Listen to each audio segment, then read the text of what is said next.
Okay, listen up. This is First 5, where I ask if games are worth your time, not your money. I played a game for 5 hours, and I'm going to tell you if those were 5 hours well spent. Today, we're blowing up rogue mining bots in Overload. The 6 Degrees of Freedom shooter has always held a special place in my heart. Not because I'm an aficionado of the genre as a whole, on the contrary, I'm terrible at it, but because the original Descent was the second game I ever played in my life, and I've been chasing the dragon trying to replicate that experience ever since. It feels like every year a new spiritual successor shows up promising to revive the glory of Descent, but every year I wind up disappointed. But when the developers behind Descent themselves step down, crack their knuckles, and say they're bringing the game back, you can sure as hell bet I'm gonna cover it. And if you're a savvy watcher and have seen my Frostpunk video, you know exactly where this is going. This is my jam! For those who have no idea what the hell I'm talking about, Descent was this old shooter that came out in the mid-90s and more or less became the face of an entire genre, namely the 6 Degrees of Freedom shooter.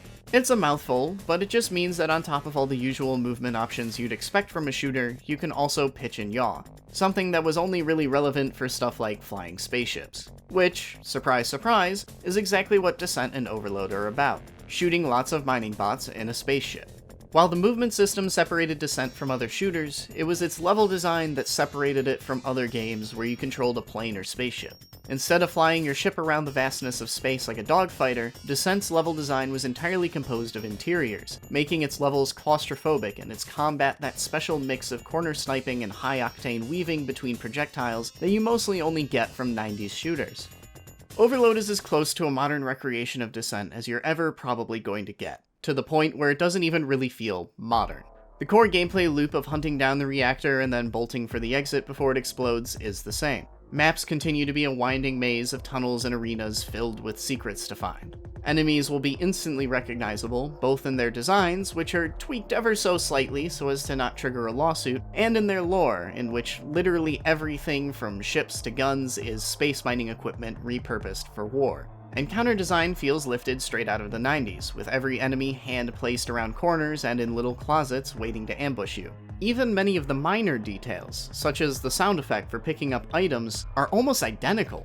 This isn't like the 2016 version of Doom, where they took an old classic and translated it to a modern format. This is old school Descent, through and through, ripped straight from the 90s.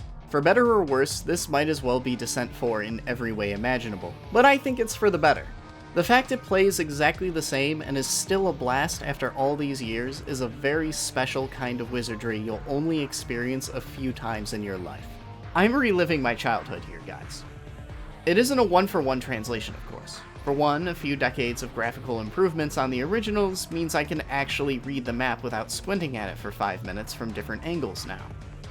On a more serious note, there are little changes here and there, from a new upgrade system to changes in how they handle door keys, and little tweaks to familiar enemies. The game also introduced a holo guide that will lead you through each labyrinthine level towards any number of objectives you direct it to. It's great if you want to focus on getting through the level or finding the action, but also completely useless for secret hunters looking to find any hidden rooms. So I feel like it walks the fine line of being helpful without trivializing the game for those who enjoy exploring. The only part of Overload that doesn't work in its favor is how it tosses you into the deep end immediately.